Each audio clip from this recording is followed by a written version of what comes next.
Israel সংশ্লিষ্টদের ফাঁসি, গুপ্তচরবৃত্তি ইস্যুতে ইরানের কঠোর বার্তা। তেহরানের আকাশে আবারও ঝুলছে ভয় এবং শক্তির মিশেল। একদিকে যুদ্ধের উত্তাপ, অন্যদিকে গুপ্তচরবৃত্তির জালে শিকার ইরান। আর সেই আগুনে ইসরায়েল সংশ্লিষ্টদের ফাঁসিতে ঝুলিয়ে যেন ইরান জানিয়ে দিল, আমরাই আইন, আমরাই শাসন। ইরানের রাষ্ট্রীয় সংবাদ মাধ্যম মেহর নিউজ এজেন্সি জানিয়েছে, খুজেস্তান প্রদেশে 6 জন বিচ্ছিন্নতাবাদীকে মৃত্যুদণ্ড কার্যকর করেছে ইরান।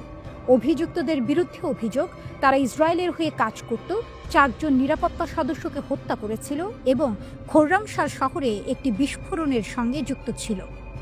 ইরান সরকারের দাবি, এই মৃত্যুদণ্ড কোনো রাজনৈতিক প্রদর্শনী নয়, বরং জাতীয় নিরাপত্তার লড়াই। কিন্তু পশ্চিমা মানবাধিকার সংগঠনগুলো বলছে, ইরানে 2025 সালেই এখন পর্যন্ত 1000-এরও বেশি মানুষকে ফাঁসি দেওয়া হয়েছে। তবে ইরানের যুক্তি একটাই, দেশের নিরাপত্তা আগে, বিশ্বের সমালোচনা পরে। কয়েক সপ্তাহ ধরে ইরান জুড়ে চলছে গুপ্তচর বৃত্তি বিরোধী অভিযান। 17 সেপ্টেম্বর থেকে এখন পর্যন্ত 8 জন ইসরায়েলি গুপ্তচরকে ফাঁসি দিয়েছে দেশটি। তাদের একজন বাহমান চুবিয়াল। এপির প্রতিবেদনে বলা হয়েছে, চুবিয়াল ইরানের টেলিকম খাতে কাজ করতেন এবং ইসরায়েলের গোয়েন্দা সংস্থা মোসাদের সঙ্গে যোগাযোগের অভিযোগ ছিল তার বিরুদ্ধে। ইরানের দাবি, তিনি ইলেকট্রনিক যন্ত্রপাতি আমদানির পথ ও সংবেদনশীল প্রকল্প সম্পর্কিত তথ্য বিদেশে পাচার করতেন। আরেকজন বাবক শাহবাজি। ইরান জানিয়েছে, শাহবাজি ইরানের ডেটা সেন্টারের তথ্য বিক্রি করেছিলেন তার ইসরায়েলি হ্যান্ডলারদের কাছে। কিন্তু মানবাধিকার কর্মীদের দাবি, শাহবাজিকে নির্যাতন করে স্বীকারোক্তি আদায় করা হয়েছিল। আরও নাটকীয় হল শাহবাজির পটভূমি। তিনি নাকি ইউক্রেনের প্রেসিডেন্টকে চিঠি লিখে রাশিয়ার বিরুদ্ধে যুদ্ধ করার ইচ্ছা প্রকাশ করেছিলেন, যে রাশিয়া এখন ইরানের ঘনিষ্ঠ মিত্র। সেই চিঠি হয়তো তার জীবনের মোড় ঘুরিয়ে দিয়েছিল। জুনে ইসরায়েলের সঙ্গে 12 দিনের সীমিত যুদ্ধের পর থেকে ইরান আরও কঠোর হয়েছে। তখন থেকেই তেহরান বুঝে গেছে, শত্রু শুধু সীমান্তে নয়, ভেতরেও আছে। আর সেই শত্রুকে নির্মূল করতেই চলছে এই গুপ্তচর শিকার অভিযান। অসলো ভিত্তিক ইরান হিউম্যান রাইটস এবং ওয়াশিংটন ডিসি ভিত্তিক আব্দুর রহমান বোরোমান্ড সেন্টার দাবি করেছে, চলতি বছরে 1000-এরও বেশি মৃত্যুদণ্ড কার্যকর করেছে ইরান। কিন্তু তেহরানের কাছে এটি সংখ্যা নয়, এটি নিরাপত্তার সংজ্ঞা। হয়তো মানবাধিকার সংস্থা বলবে অমানবিক, কিন্তু ইরানের দৃষ্টিতে এটি অপরিহার্য। তারা যেন ঘোষণা দিচ্ছে, মোসাদের ছায়া যতই গভীর হোক, পারস্যের মাটিতে তা টিকবে না। ইরান জানাচ্ছে, তার শত্রুদের গুপ্তচর বৃত্তির দাম এখানে মৃত্যুর সমান। আর সেই বার্তা এখন শুধু ইসরায়েল নয়, গোটা বিশ্ব শুনছে পরিষ্কারভাবে। শেষ পংক্তি যেন তেহরানের গর্জন, যে আমাদের ভূমিতে আগুন ছড়াবে, তাকে আমরা ছাই করে দেব।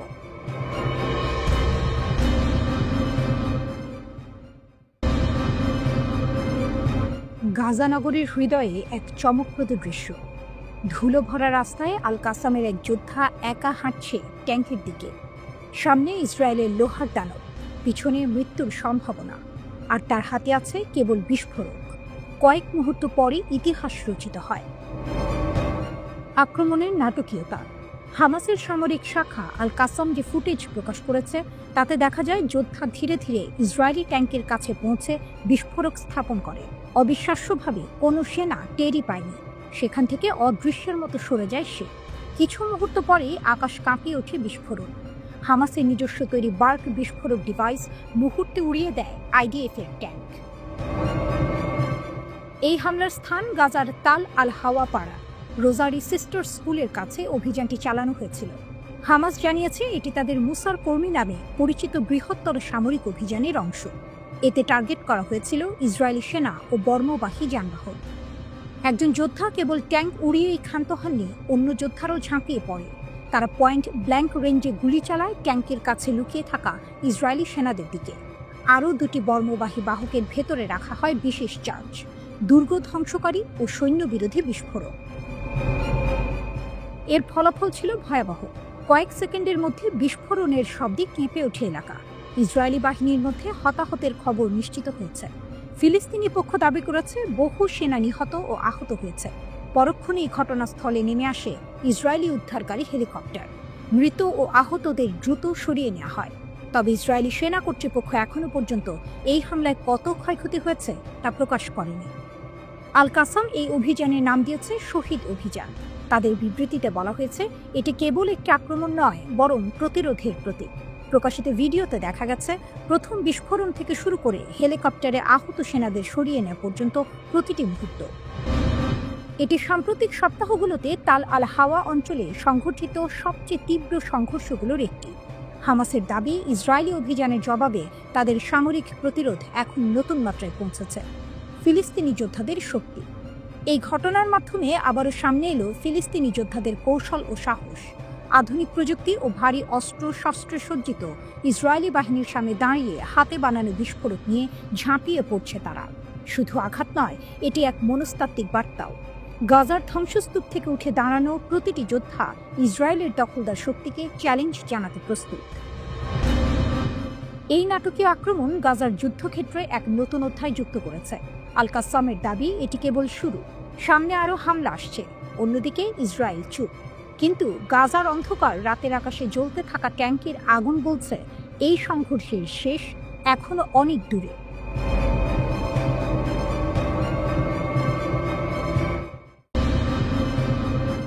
গাজার আঁধার রাত, হঠাৎই আকাশ জ্বলে ওঠে। আগুনের লেলিহান শিখা ছুঁয়ে যায় ইসরায়েলের দিগন্ত। হামাস যেন বজ্রপাতে আঘাত হানে, রকেট বলি ছুড়ে দেয় তেল আবিবের আকাশের দিকে। আকাশ কাঁপে, মাটি কাঁপে, আর মানুষের হৃদয় ধকধক করে ওঠে। গাজা থেকে 5টি রকেট নিক্ষেপ আয়রন ডোম তো থামাতে ব্যর্থ। এ খবর ছড়িয়ে পড়তেই আতঙ্ক ছড়ায় ইসরায়েলের রাস্তায়। আইডিএফের দাবি 4টি রকেট আটকানো গেছে, কিন্তু 5ম রকেট আঘাত হানে খোলা প্রান্তরে। হতাহতের খবর না থাকলেও বার্তা ছিল স্পষ্ট, হামাসের শক্তি এখনো অটুট, ভয়ঙ্কর। এটি একদিনের মধ্যে দ্বিতীয় আক্রমণ। এর আগে উত্তর গাজা থেকে 2টি রকেট ছোড়া হয়েছিল। সেগুলো আয়রন ডোম আটকাতে পারলেও আতঙ্ক থামাতে পারেনি। কারণ এই হামলার পেছনে শুধু বিস্ফোরণ নেই, আছে প্রতিরোধের গর্জন, আছে দখলদারের বিরুদ্ধে অবিচল লড়াই। গাজার তাল আল হাওয়া এলাকায় মাত্র একদিন আগেই আইডিএফের সঙ্গে হামাস ইউনিটগুলোর রক্তক্ষয়ী সংঘর্ষ হয়েছিল। সেই সংঘর্ষ যেন এই রাতের বাড়িতে ঝি ঢেলে দিল। সারায়া আল কুদস ভিডিও প্রকাশ করেছে। দৃশ্যে দেখা যায় যোদ্ধারা কাছ থেকে মর্টার নিক্ষেপ করছে, আইডিএফের সাঁজোয়া জিপ ধ্বংস করছে। ইসরায়েলি হেলিকপ্টারগুলো আহত সেনাদের সরিয়ে নিতে মরিয়া। দৃশ্যটি যেন কোনো যুদ্ধ সিনেমার সবচেয়ে রুদ্ধশ্বাস দৃশ্য, কিন্তু এটি বাস্তব। এদিকে যুক্তরাষ্ট্রের প্রেসিডেন্ট ডোনাল্ড ট্রাম্পের নেতৃত্বে আনা শান্তি পরিকল্পনা হামাস সোজাসুজি নাকচ করেছে। গাজার রাস্তায় এই বার্তায় প্রতিধ্বনিত হচ্ছে, আমরা মাথা নোয়াব না। একদিকে যুক্তরাষ্ট্র শান্তির নামে চাপিয়ে দিতে চায় পরিকল্পনা, অন্যদিকে হামাস জানিয়ে দেয় তাদের প্রতিরোধ চলবে। প্রশ্ন হচ্ছে, কেন বারবার ইসরায়েলের প্রতিরক্ষা ভেঙে পড়ছে? আয়রন ডোম কি সত্যিই অটুট, নাকি গাজার গেরিলা যোদ্ধারা শিখে ফেলেছে কিভাবে ভয়ঙ্কর প্রতিরক্ষা ভেদ করতে হয়? এই হামলা যেন সে প্রশ্নের উত্তর খুঁজে দেয়। রাতের অন্ধকারে রকেটের আগুন শুধু আকাশ ছিঁড়ে যায়নি, কাঁপিয়ে দিয়েছে ইসরায়েলি সামরিক মানসিকতাকে। বারবার বলা হচ্ছিল ইসরায়েল নিরাপদ, লোহার গম্বুজ অটুট। অথচ মাত্র 24 ঘন্টায় 2 দপ্পা হামলা দেখিয়ে দিল সত্যিকারের শক্তি গাজায় লুকিয়ে আছে। হামাসের এই বার্তা যেন তাই স্পষ্ট, আমাদের রকেট হয়তো সবসময় লক্ষ্যবস্তুতে আঘাত হানে না, কিন্তু আমাদের অস্তিত্বই ইসরায়েলের জন্য এক অবিরাম দুঃস্বপ্ন। তেল আবিবে আক্রমণের এই রাত তাই শুধু আতঙ্কের নয়, ভয়ঙ্কর এক প্রতিশোধের গল্প। ইসরায়েল যতই আধুনিক প্রযুক্তি সাজিয়ে রাখুক, গাজার বুকে প্রতিরোধের আগুন নিচ্ছে না, বরং প্রতিটি সংঘর্ষ, প্রতিটি বিস্ফোরণ, প্রতিটি রকেট ইঙ্গিত দিচ্ছে নতুন ভোরের, যেখানে ইসরায়েলের আকাশও নিরাপদ নয়। শেষমেশ এই আক্রমণ শুধু সামরিক সংঘর্ষ নয়, এটি এক ঘোষণাপত্র। হামাস জানিয়ে দিল শক্তি এখনো তাদের হাতে, প্রতিরোধ এখনো তাদের রক্তে। আর ইসরায়েলের জন্য বার্তা একটাই, রাত যতই দীর্ঘ হোক, প্রতিরোধের সকাল এসে যাবে।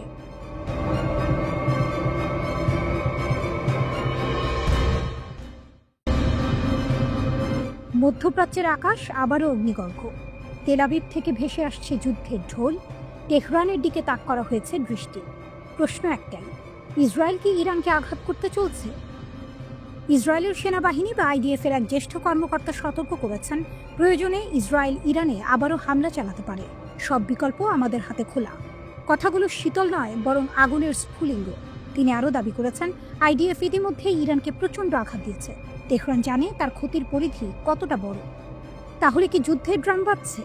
ইসরায়েলের কথায় উত্তেজনা ছড়ালেও দৃশ্যপটের আসল নাটক ঘটছে তেহরানে। কারণ এই সতর্কতার একদিন আগে ইরান নিজের সেনাবাহিনীকে দাঁড় করিয়েছে যুদ্ধের প্রস্তুতিতে। ইরানের সেনাপ্রধান জেনারেল আব্দুর রহিম মুসাভি গর্ব ভরে ঘোষণা করেছেন, আমাদের নৌবাহিনী সম্ভাব্য যে কোনো সংঘাতের জন্য প্রস্তুত। গাজার রক্তক্ষয়ী 12 দিনের যুদ্ধ শেষ হওয়ার মাত্র কয়েক সপ্তাহ পর তিনি নৌঘাঁটিতে গিয়ে সৈন্যদের সঙ্গে দেখা করেন। তার চোখে ভেসে ওঠে যুদ্ধের প্রস্তুতির আগুন। তিনি বলেন, আজ আমরা যা দেখেছি তা ছিল ভবিষ্যতের সংঘাতের জন্য অসাধারণ মাত্রার প্রস্তুতি। কিন্তু এখানেই শেষ নয়। ইরান দেখিয়ে দিল তাদের লড়াই শুধু সমুদ্র বা আকাশে সীমাবদ্ধ নয়, যুদ্ধ হবে তথ্যের ভেতরে। ইরানের রাষ্ট্রীয় টেলিভিশনে হঠাৎই সম্প্রচারিত হলো এমন কিছু নথি যা দাবি করা হচ্ছে ইসরায়েলের ডিমোনা পারমাণবিক কেন্দ্রের ভেতরের ফাইল। গোয়েন্দা মন্ত্রণালয় প্রকাশ্যে বলল, আমরা ইসরায়েলের গোয়েন্দা নেটওয়ার্কে প্রবেশ করেছি। এ যেন রকেট নয়, সাইবার ঝড়, যা ইসরায়েলের জন্য আরো ভয়ঙ্কর। চিত্রটা তাই স্পষ্ট। একদিকে ইসরায়েল হুঁশিয়ারি দিয়ে বলছে, আমরা প্রস্তুত, ইরান জানে আমাদের ক্ষমতা। অন্যদিকে ইরান তার অস্ত্র ভাণ্ডার, নৌবহর আর গোয়েন্দা শক্তি খুলে দেখিয়ে দিচ্ছে, আমরাও প্রস্তুত, আমরা কেবল শিকার নই, আমরা শিকারী। এই টানটান উত্তেজনার মাঝে প্রশ্ন উঠছে, কে কাকে প্রথম আঘাত করবে? তেল আবিব যদি রকেট ছোড়ে, তেহরান প্রস্তুত মিসাইল উড়াতে। ইসরায়েল যদি আকাশে ঝাঁপিয়ে পড়ে, ইরান সমুদ্রে দাঁড় করিয়েছে যুদ্ধজাহাজ। আর সাইবার দুনিয়ায়, সেখানে ইরান ইতিমধ্যেই ঢুকে পড়েছে শত্রুর অন্তরে। তাই মধ্যপ্রাচ্যের রাত আজ নিস্তব্ধ নয়। বাতাসে ভেসে বেড়াচ্ছে যুদ্ধের গন্ধ, বারুদে ভেজা এক অনিশ্চয়তা। তেল আবিবের সেনা ঘাঁটিতে যেমন উৎকণ্ঠা, তেহরানের সামরিক ঘাঁটিতেও বাজছে যুদ্ধের প্রস্তুতির ঝাঁক। শেষমেশ ইসরায়েল যতই হুমকি দেখ না কেন, এই প্রেক্ষাপটের আসল শক্তি এখন ইরানের হাতে। কারণ তারা দেখিয়ে দিয়েছে, আকাশে তাদের ফোর্স প্রস্তুত, সমুদ্রে তাদের নৌবাহিনী যুদ্ধ সাজিয়েছে, স্থলে তাদের সেনারা প্রস্তুত দাঁড়িয়ে আছে, আর অদৃশ্য সাইবার দুনিয়ায় তারা ঢুকে গেছে শত্রুর হৃদয়ে। এই যুদ্ধ যদি শুরু হয়, তা শুধু মিসাইল আর রকেটের সংঘর্ষ হবে না, হবে শক্তি বনাম শক্তির মহারণ, যেখানে ইসরায়েলের হুমকি মিলিয়ে যাবে ইরানের গর্জনে।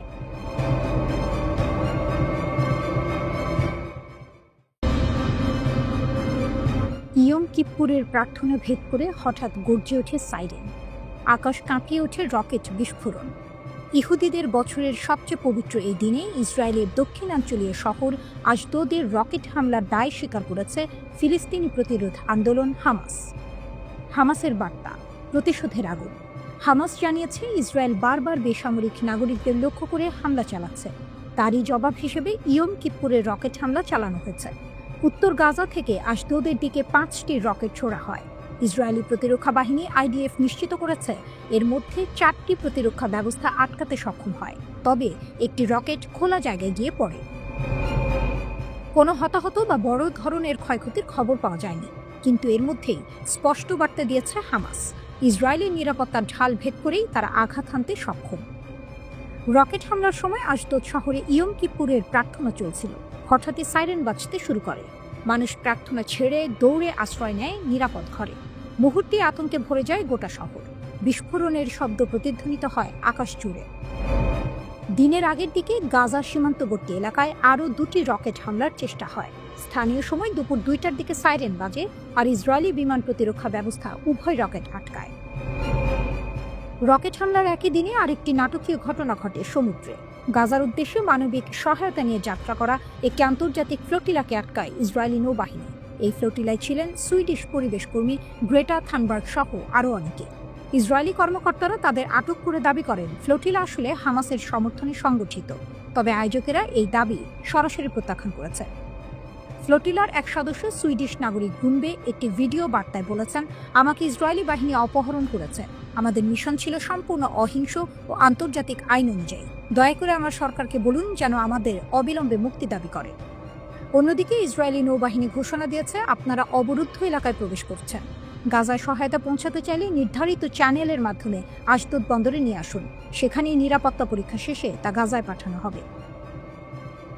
প্রতিরোধের বার্তা, গাজায় প্রতিরোধ যোদ্ধাদের এই হামলা হয়তো প্রাণহানি ঘটায়নি, কিন্তু এটি মনস্তাত্ত্বিকভাবে ইসরায়েলকে নাড়িয়ে দিয়েছে। সবচেয়ে পবিত্র দিনে রকেট আঘাত দেখিয়েছে প্রতিরোধকারীরা কেবল অস্ত্রেই নয়, কৌশলেও সমান শক্তিশালী। ইয়ম কিপ্পুরের এই রাত হয়তো ইতিহাসে থেকে যাবে প্রতিরোধ ও প্রতিক্রিয়ার প্রতীক হয়ে। এদিকে মার্কিন প্রেসিডেন্ট ডোনাল্ড ট্রাম্প দাবি করেন, অক্টোবর 7 এর হামলার প্রতিশোধ হিসেবে ইতিমধ্যে 25,000-এর বেশি হামাস যোদ্ধা নিহত হয়েছে। বাকিরা সামরিকভাবে ঘেরাও হয়ে আছে এবং আমার নির্দেশের অপেক্ষায় আছে। নিজের সামাজিক যোগাযোগ মাধ্যম ট্রুথ সোশ্যালে এক পোস্টে তিনি আরও লেখেন, আমরা জানি তোমরা কারা এবং কোথায় আছো, তোমাদের শিকার করে হত্যা করা হবে। একই সঙ্গে সাধারণ ফিলিস্তিনিদের উদ্দেশ্যে তিনি বলেন, আমি নিরপরাধ ফিলিস্তিনিদের অনুরোধ করছি এই বিপজ্জনক অঞ্চল ছেড়ে গাজার নিরাপদ অংশে চলে যেতে। একই সঙ্গে সাধারণ ফিলিস্তিনিদের উদ্দেশ্যে তিনি বলেন, আমি নিরপরাধ ফিলিস্তিনিদের অনুরোধ করছি এই বিপজ্জনক অঞ্চল ছেড়ে গাজার নিরাপদ অংশে চলে যেতে।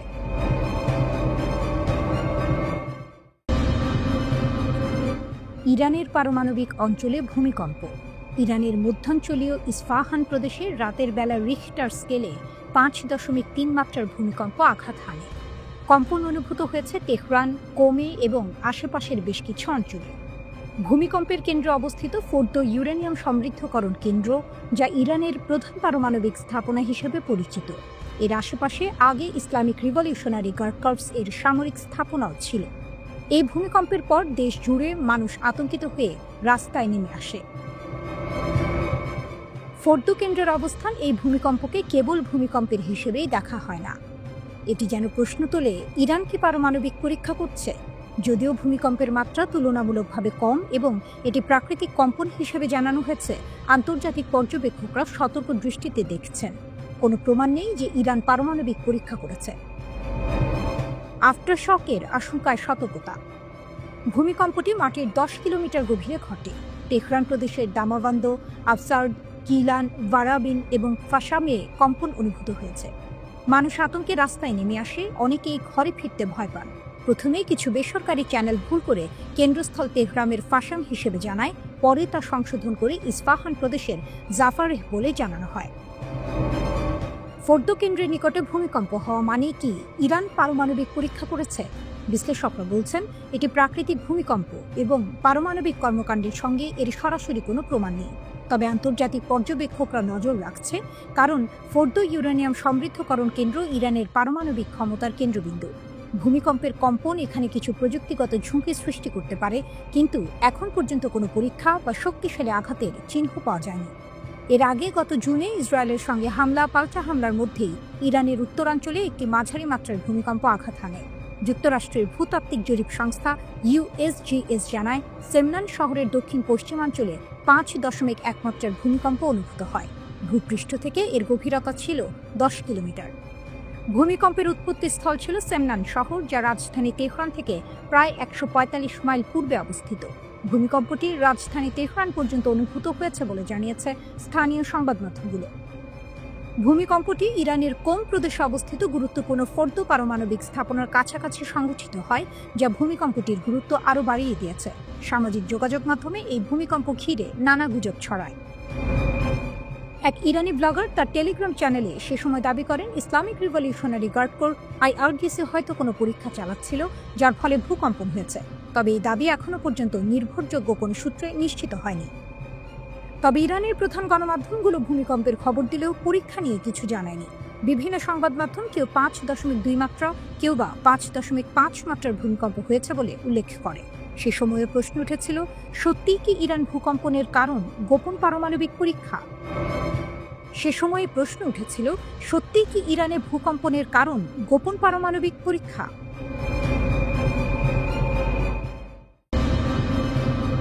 গুপ্তচরদের ফাঁসি। ইসরায়েলের থিঙ্ক ট্যাঙ্করা কি ভেবেছিল এমন পরিণতি? শান্তির বার্তা। ইরান পদক্ষেপটা নিয়েছে কড়া, কেঁপে উঠল মঞ্চটা। গুপ্তচরের বেশে ছায়ার খেলা, ইরান দেখালো শক্তি মেলা। মোসাদের এজেন্ট ধরা পড়ল, ফাঁসিতে প্রাণটাও হারালো। ইরানের সর্বোচ্চ আদালত যখন রায় দিল, তখন আর ফেরার পথ রইল না। বাহমান চৌবি আসল, যিনি ছিলেন তথ্য ভাণ্ডারের বিশেষজ্ঞ, ডেটাবেজে যার প্রবেশাধিকার ছিল অবারিত, তাকেই এবার মৃত্যুদণ্ড। তেহরান এভাবেই গাদ্দারকে বিদায় জানালো। বাহমান চৌবি কাজ করতেন জ্ঞানভিত্তিক প্রকল্পে, উচ্চ পর্যায়ের ব্যবস্থাপনায় ছিলেন আস্থাভাজন মুখ হিসেবে। ঠিক সেখান থেকেই গোপনে তথ্য গিয়েছিল ইসরায়েলের হাতে। আদালতের মতে তিনি ছিলেন ইরানের মাটিতে অন্যতম গুরুত্বপূর্ণ ইসরায়েলি গুপ্তচর। গোপন খেলার ভাঙন ভেঙেছে ইসরায়েলের মন। মোসাদ তার হাত ধরে ঢুকে পড়েছিল সরকারি তথ্য কেন্দ্রে, ডেটাবেজে, এমনকি ইলেকট্রনিক সরঞ্জামের আমদানির রুট খুঁজে বের করার কাজে। কিন্তু সেই গোপন খেলা বেশি দিন চলল না। ইরানের গোয়েন্দা নজরে ধরা পড়ল ষড়যন্ত্রটা, আর যখন প্রমাণ হলো অকাট্য, তখনই ফাঁসির দড়ি নেমে এলো। চৌবি আসলের মৃত্যুদণ্ড আসলে একক কোনো ঘটনার গল্প না। এই বছরের মধ্যে অন্তত 10 জন কথিত ইসরায়েলি এজেন্টকে মৃত্যুদণ্ড কার্যকর করেছে ইরান। বার্তা স্পষ্ট, ছায়ায় লুকিয়ে থাকা কোনো বিশ্বাসঘাতকের জায়গা দিবে না তেহরান। চৌবি আসল সেপ্টেম্বর মাসে ফাঁসি দেয়া দ্বিতীয় ব্যক্তি। এর আগে বাবাক শাহবাজি নামের এক ব্যক্তি একই অভিযোগে ফাঁসির মুখোমুখি হন। তবে মানবাধিকার কর্মীরা দাবি করেছেন শাহবাজিকে চাপ প্রয়োগ করে মিথ্যা স্বীকারোক্তি দিতে বাধ্য করা হয়েছিল। উল্লেখ্য, ইরান ও ইসরায়েলের দীর্ঘদিনের ছায়াযুদ্ধ এবং জুনের পূর্ণমাত্রায় সামরিক সংঘাতের পর ইরান মোসাদ সংশ্লিষ্টতার অভিযোগে বহু ব্যক্তিকে মৃত্যুদণ্ড দিয়েছে। তবে গল্পের এক ভয়াবহ দিকও আছে। মানবাধিকার সংগঠনগুলো বলছে শুধু ইসরায়েলি এজেন্ট নয়, 2025 সালেই ইরানে অন্তত 1000 মানুষের ফাঁসি কার্যকর হয়েছে। জানুয়ারি থেকে সেপ্টেম্বর পর্যন্ত প্রতিদিন গড়ে 9 জনেরও বেশি। এই সংখ্যা গত বছরের 975 ছাপিয়ে গেছে। আর IHI বলছে এটি 2008 সালের পর সর্বোচ্চ বার্ষিক রেকর্ড। কেউ বলছে এটি নির্মমতা, কেউ বলছে এটি রাষ্ট্রীয় শক্তির ঘোষণা। তেহরান বারবার দেখিয়েছে তাদের ভেতরে যারা ঘাঁটি গেড়ে দেশকে অস্থিতিশীল করতে চায়, তাদের জন্য অপেক্ষা করছে শুধু শাস্তি। ইরান তার মাটিতে শত্রুর ছায়া থাকতে দেবে না। এক কড়া বার্তা, তেল আবিবে ধাক্কা। প্রশ্ন রয়ে যায়, এ কি ভয় দেখানো নাকি দৃঢ়তা? গুপ্তচরদের দড়ি দিয়ে শাস্তি দিয়ে ইরানকে নিশ্চিত করছে তার নিরাপত্তা।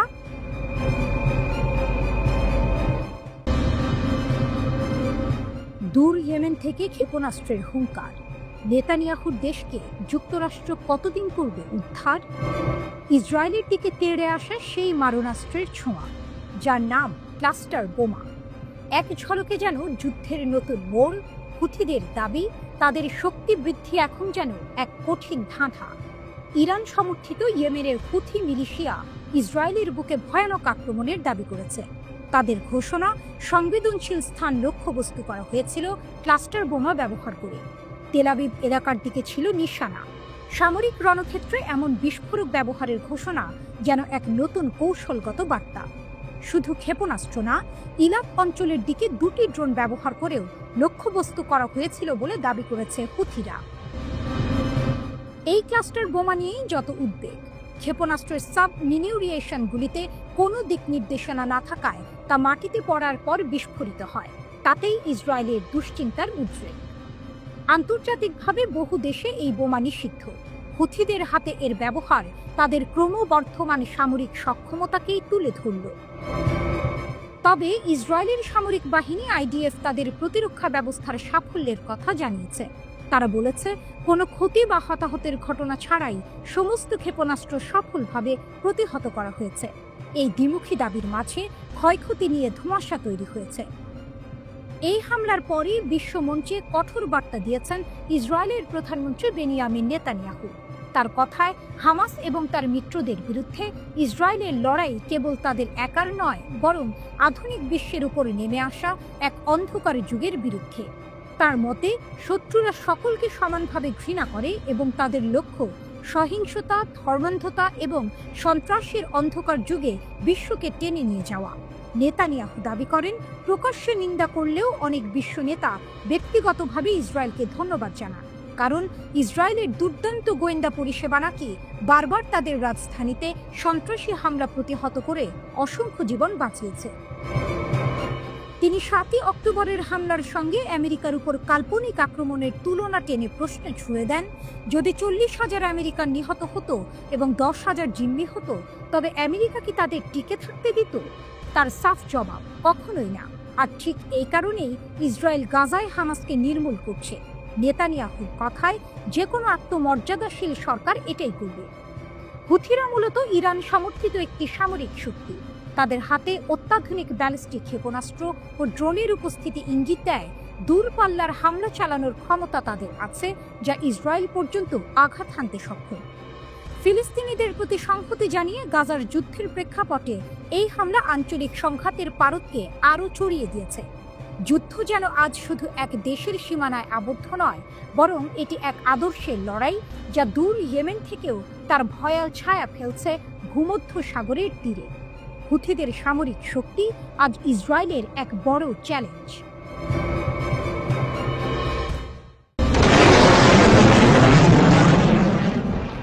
ইরানের গোপন ক্ষেপণাস্ত্র পরীক্ষা, ট্রাম্প নেতানিয়াহু আতঙ্কে সাড়া, লুকানো পরীক্ষা, আকাশে ছায়ার রেখা আর স্যাটেলাইট ছবিতে উন্মোচিত রহস্যের আনাগোনা।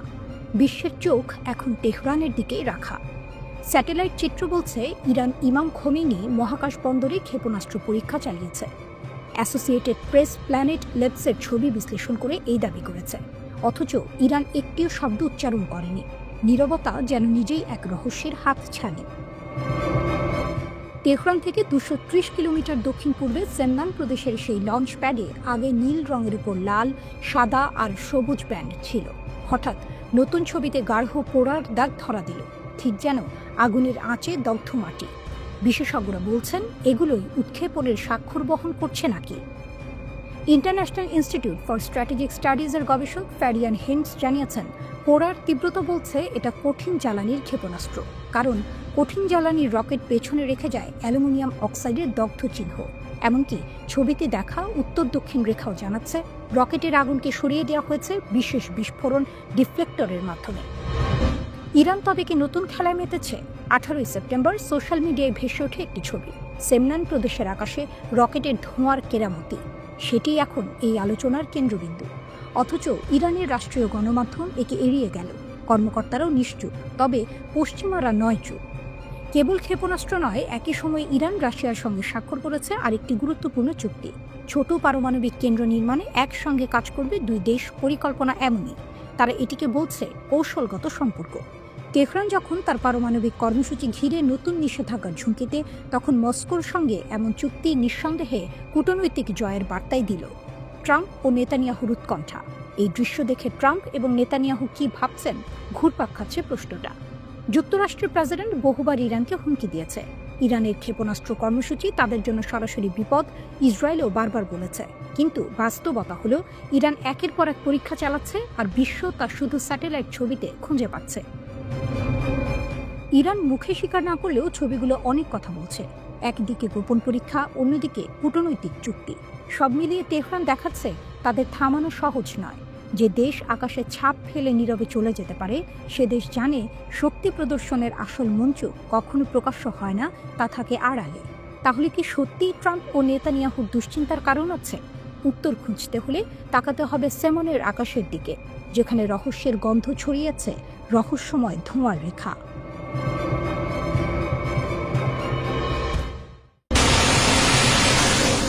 ইরানকে ছুড়ল ট্রাম্পের নাকের নিচে 5000 কিলোমিটারের আইসিবিএম।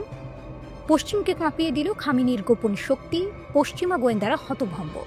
ট্রাম্প আর নেতানিয়াহু যখন হোয়াইট হাউসে বসে ইরানের ক্ষেপণাস্ত্র কর্মসূচি নিয়ে আলোচনা করছিলেন, তখনই আকাশে ছুটে গেল এক অদৃশ্য বজ্রপাত। গুজব নয়, স্যাটেলাইট চিত্র বলছে তেহরানের ইমাম খোমেনি স্পেস পোর্টে সম্প্রতি এক রহস্যময় উৎক্ষেপণ হয়েছে। দগ্ধ দাগগুলো স্পষ্ট ইঙ্গিত দিচ্ছে ইরান হয়তো পরীক্ষা করেছে এমন এক ক্ষেপণাস্ত্র যার পাল্লা 5000 কিলোমিটার। এমন সময়ে যখন জাতিসংঘ ইরানের ওপর নতুন করে নিষেধাজ্ঞা আরোপের প্রস্তুতি নিচ্ছে, তখনই এই পরীক্ষা, যেন খামেনির ঘোষণা, আমরা পিছিয়ে যাব না। 18 সেপ্টেম্বর সেমনানের আকাশে এক অদ্ভুত ধোঁয়ার রেখা দেখেছেন সাধারণ মানুষ। অনেকে ভেবেছিলেন উল্কাপাত, কিন্তু পরে এপি এর বিশ্লেষণে বেরিয়ে আসে এগুলো আসলে ক্ষেপণাস্ত্র পরীক্ষার চিহ্ন। বিশেষজ্ঞরা বলছেন ক্ষতির আকার আর রাসায়নিক উপাদানের উপস্থিতি ইঙ্গিত করছে এটি কঠিন জ্বালানি প্রযুক্তির ক্ষেপণাস্ত্র, অর্থাৎ দ্রুত ছোড়া যায়, সহজে আটকানো যায় না। ইরানের সংসদ সদস্য মোহসেন জাঙ্গানে খোলাখুলি ঘোষণা করেছেন তেহরান আন্তঃমহাদেশীয় ক্ষেপণাস্ত্রের সফল পরীক্ষা চালিয়েছে। তার ভাষায়, আমরা না পারমাণবিক সমৃদ্ধকরণ ছাড়ব, না ক্ষেপণাস্ত্র কর্মসূচি থেকে সরে দাঁড়াব। দেশের সবচেয়ে উন্নত ক্ষেপণাস্ত্রগুলির একটি আমরা পরীক্ষায় সফলভাবে ছুঁড়েছি। অর্থাৎ ইরান সরাসরি জানিয়ে দিচ্ছে ইসরায়েল বা মধ্যপ্রাচ্যে মার্কিন ঘাঁটি নয়, এবার ইউরোপ পর্যন্ত তাদের নাগালের মধ্যে। 5000 কিলোমিটার পাল্লার ক্ষেপণাস্ত্র মানে ইউরোপ, এমনকি মার্কিন মূল ভূখণ্ড হুমকির মুখে। পুরনো ভয়ের বাস্তবতা, দীর্ঘদিন ধরেই যুক্তরাষ্ট্র আশঙ্কা করে আসছিল যে ইরানের মহাকাশ কর্মসূচির রকেটগুলো সহজেই আন্তঃমহাদেশীয় ক্ষেপণাস্ত্রের রূপ নিতে পারে। সেই ভয় এখন বাস্তবতার কাছাকাছি। বিশেষজ্ঞরা বলছেন, জুলজানা নামের ইরানি ক্ষেপণাস্ত্র এর আগেই মহাকাশে পৌঁছেছে। আরেক ধাপ এগোলেই সেটি হবে পূর্ণাঙ্গ ICBM। ইসরায়েলের উদ্বেগ। জুনে ইসরায়েল ইরানের কয়েকটি ক্ষেপণাস্ত্র ঘাঁটি ধ্বংস করেছিল, কিন্তু ইরান দ্রুত সেগুলো পুনর্নির্মাণ শুরু করেছে। বিশ্লেষক বেহনাম বেন তালেবলু বলেছেন, ইসরায়েলের সাফল্য তেহরানকে আরও উন্নত ক্ষেপণাস্ত্র বানাতে বাধ্য করেছে। অর্থাৎ যুদ্ধ যত বাড়ছে, ইরান তত শক্তিশালী হচ্ছে। কৌশলগত বার্তা। এই পরীক্ষা শুধু সামরিক ক্ষমতার প্রদর্শন নয়, এটি এক কৌশলগত সংকেত। পশ্চিমা চাপ, নিষেধাজ্ঞা বা হুমকি কোনো কিছুতেই তেহরান পিছিয়ে আসবে না, বরং প্রতিটি চাপ ইরানকে আরও দৃঢ়, আরও আক্রমণাত্মক করে তুলছে। খামেনির ইরান আজ ঘোষণা করছে নতুন অধ্যায়ের সূচনা। 2000 কিলোমিটার পাল্লার ক্ষেপণাস্ত্র দিয়ে শুধু ইসরায়েল বা মধ্যপ্রাচ্যের মার্কিন ঘাঁটি নয়, এখন ইউরোপও তেহরানের শ্বাসরুদ্ধকর পরিসরে। পশ্চিমের কূটনৈতিক চাপ যখন তীব্র, ঠিক তখনই এই উৎক্ষেপণ যেন এক বিদ্যুতের ঝলকানি। বার্তা পরিষ্কার, ইরানকে আর শুধু আঞ্চলিক শক্তি হিসেবে ভাবা যাবে না, তার হাতে এখন এমন অস্ত্র যা গোটা বিশ্বের কৌশলগত মানচিত্র পাল্টে দিতে সক্ষম।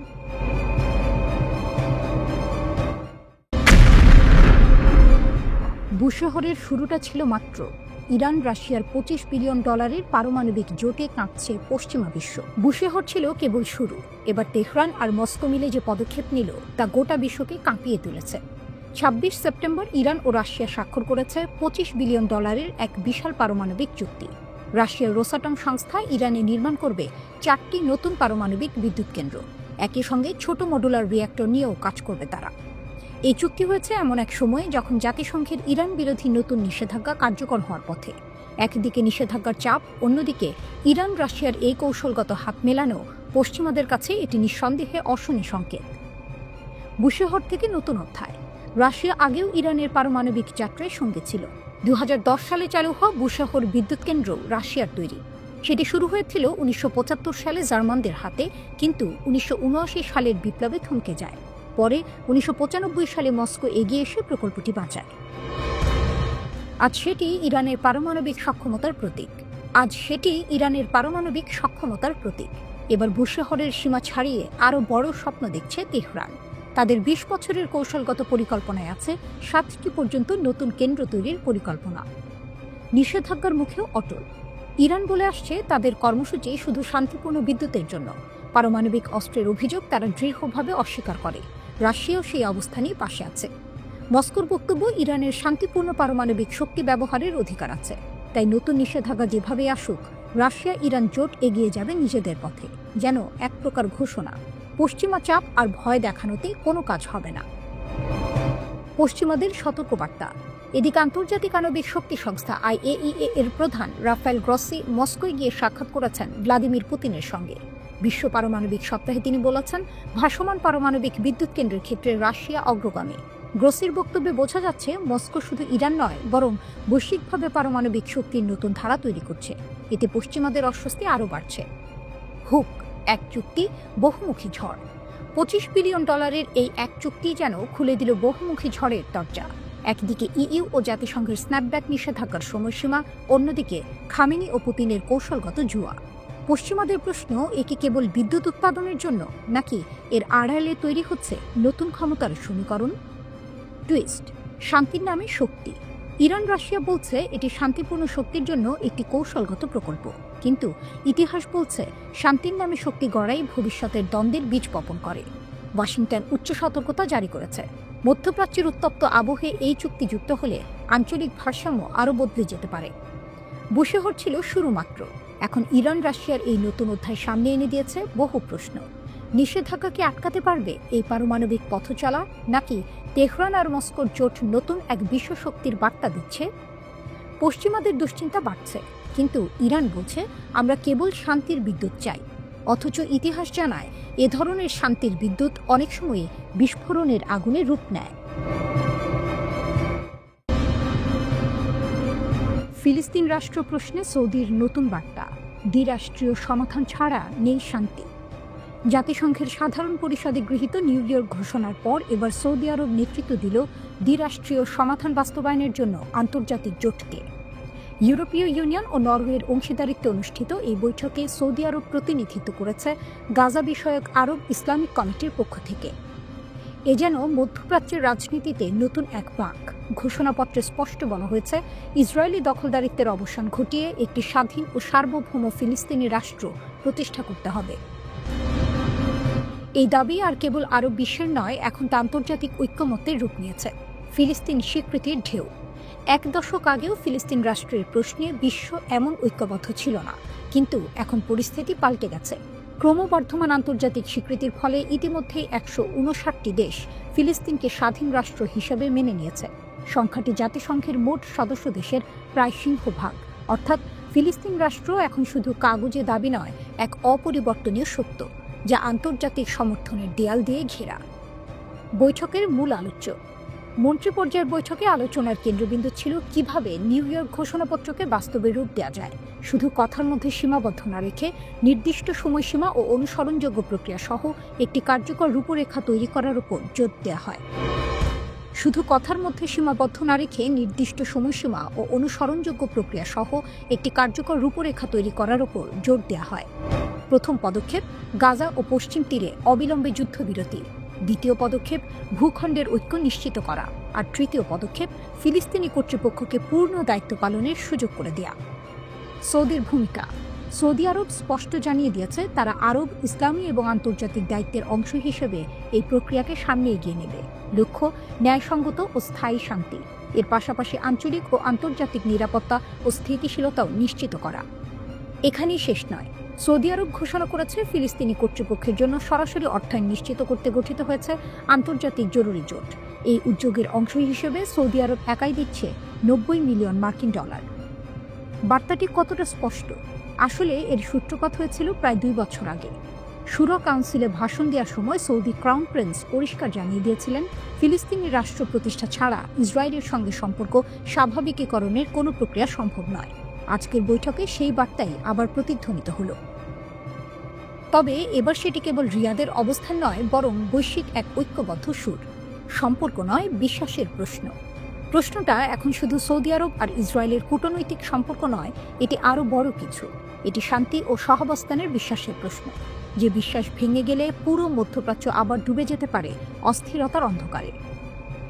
সৌদির নতুন বার্তা তাই শুধু একটি ঘোষণা নয়, এটি ভবিষ্যতের দিক নির্দেশনা। বিশ্বকে জানিয়ে দেয়া, দ্বিরাষ্ট্রীয় সমাধানই শান্তির একমাত্র পথ। আর ফিলিস্তিন রাষ্ট্র প্রতিষ্ঠার দাবিতে যে ঢেউ উঠেছে, তা আর থামানো যাবে না।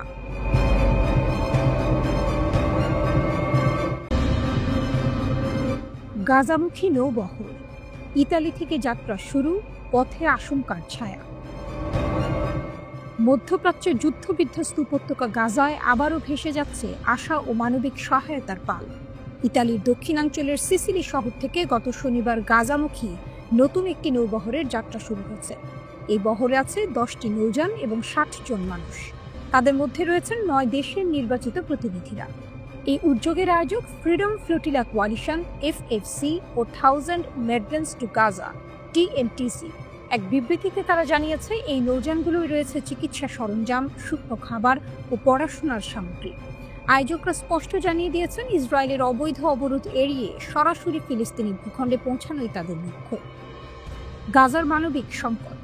2023 সালের 7 অক্টোবর থেকে গাজায় অবিরাম হামলা চালাচ্ছে ইসরায়েলি বাহিনী। ফিলিস্তিনি কর্মকর্তাদের হিসাব বলছে, এখন পর্যন্ত 66,000-এর বেশি মানুষ নিহত হয়েছেন, আহত হয়েছেন আরও প্রায় 1,68,000। যুদ্ধ থেমে থাকেনি, বরং সাথে যুক্ত হয়েছে খাদ্য, পানি, জ্বালানি ও ওষুধের মারাত্মক সংকট। শুধু অনাহারেই গত 2 বছরে শিশুসহ প্রায় 450 মানুষের মৃত্যু হয়েছে। এমন প্রেক্ষাপটে আন্তর্জাতিক বিভিন্ন সংস্থা থেকে বারবার ত্রাণ পৌঁছানোর চেষ্টা হলেও ইসরায়েলি অবরোধ সেই উদ্যোগকে কঠিন করে তুলছে। তাই এই নতুন ফ্লোটিলা কেবল ত্রাণ নয়, বিশ্ব বিবেকের এক প্রতীকী চ্যালেঞ্জও হয়ে উঠেছে। গ্লোবাল সুমুদ ফ্লোটিলার সঙ্গে যুক্ত হওয়ার পরিকল্পনা। ইতালি থেকে যাত্রা শুরু করা বহরটির সঙ্গে পথে যুক্ত হওয়ার কথা রয়েছে আরেক আন্তর্জাতিক নৌবহরের, যার নাম গ্লোবাল সুমুদ ফ্লোটিলা। এই বহরেও রয়েছে যুক্তরাষ্ট্র, স্পেন, আয়ারল্যান্ড, ফ্রান্স, বেলজিয়াম সহ ইউরোপীয় পার্লামেন্টের প্রতিনিধিরা। রয়েছেন সুপরিচিত সুইডিশ অধিকার কর্মী গ্রেটা থুনবার্গ। কিন্তু পথ যে নিরাপদ নয়, তার প্রমাণ মিলেছে। গ্লোবাল সুমুদ ফ্লোটিলার ওপর ড্রোন হামলা হয়। চলতি মাসে এই নিয়ে 3 বার এমন হামলা চালানো হলো। হতাহতের ঘটনা না ঘটলেও সন্দেহের তীর উঠেছে ইসরায়েলের দিকে, কারণ শুরু থেকেই ফ্লোটিলা অভিযানের বিরোধিতা করে আসছে তেল আবিব। তাদের অভিযোগ, হামাসের সঙ্গে এসব অধিকার কর্মীদের যোগসাজশ রয়েছে। গত জুনে গাজার পথে এগিয়ে যাওয়া এফএফসির একটি নৌযান ম্যাডলিন আটক করা হয় আন্তর্জাতিক জলসীমায়, যা গাজা থেকে প্রায় 150 কিলোমিটার দূরে ছিল। সেই নৌযানে ছিলেন গ্রেটা থুনবার্গ সহ 12 জন অধিকার কর্মী। পরে জুলাই মাসে আটক হয় আরও একটি নৌযান হান্দালা, যেখানে 10 দেশের 21 জন যাত্রী ছিলেন। এসব ঘটনায় ইসরায়েল আন্তর্জাতিক মহলে ব্যাপক সমালোচনার মুখে পড়ে। সামনে কি অপেক্ষা করছে? এখন প্রশ্ন, ইতালি থেকে যাত্রা করা বহরটি কি নিরাপদে গাজায় পৌঁছাতে পারবে, নাকি আবারও আন্তর্জাতিক জলসীমায় বাধার মুখে পড়বে? একদিকে যুদ্ধবিধ্বস্ত উপত্যকায় অপেক্ষমান মানুষের জন্য জরুরি ত্রাণ, অন্যদিকে আঞ্চলিক রাজনীতির কঠিন বাস্তবতা। মানবিক দায়িত্ব বনাম সামরিক নিয়ন্ত্রণের এই টানাপোড়েনে গাজার আকাশে ভেসে বেড়াচ্ছে অনিশ্চয়তা। তবে নৌবহরটি যাত্রা শুরু করেছে একটি মাত্র বার্তা নিয়ে: অবরোধ নয়, জীবন চাই।